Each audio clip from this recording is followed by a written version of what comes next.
સુરતમાં વડાપ્રધાન નરેન્દ્ર મોદી દ્વારા એરપોર્ટના નવા ટર્મિનલ બિલ્ડિંગ અને ડાયમંડ બુર્સનું લોકાર્પણ કરવામાં આવ્યું હતું.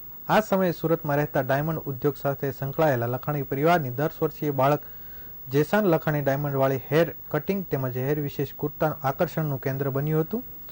સુરતમાં વડાપ્રધાન નરેન્દ્ર મોદી દ્વારા એરપોર્ટના નવા ટર્મિનલ બિલ્ડિંગ અને ડાયમંડ બુર્સનું લોકાર્પણ કરવામાં આવ્યું હતું. આ સમયે એરપોર્ટથી ડાયમંડ બુર્સ સુધી વડાપ્રધાનને મિની રોડ શો યોજાયો હતો, જેમાં વડાપ્રધાન મોદીની પ્રેમ કરતા લોકોએ એક બીજી રીતે વડાપ્રધાનના સ્વાગત માટે તૈયારી કરી હતી. પરંતુ સુરતમાં એક જેશાન લાખાણી નામના બાળકે માથામાં ડાયમંડની હેરકટ અને ભાજપના નકશા સાથે હીરા દોરેલો કુર્તો પહેરીને સૌ કોઈનું આકર્ષણનું પોતાની તરફ ખેંચ્યું હતું. સાથે જ આ અનોખી સ્ટાઇલ ધરાવતા બાળક સાથે લોકોએ ફોટા પણ પડાવ્યા હતા, જેથી હેરકટ અને કુર્તો બાળકની અલગ ઓળખ બની ગયો છે.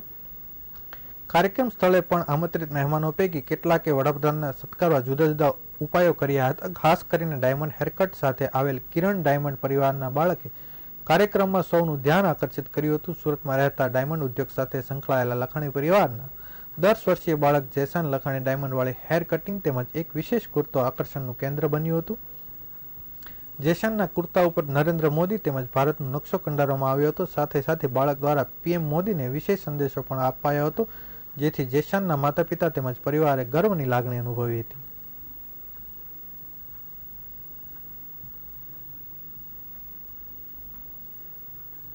નામ જેશાન છે. આજે કઈ પ્રકારની આઉટફિટ પહેરી છે?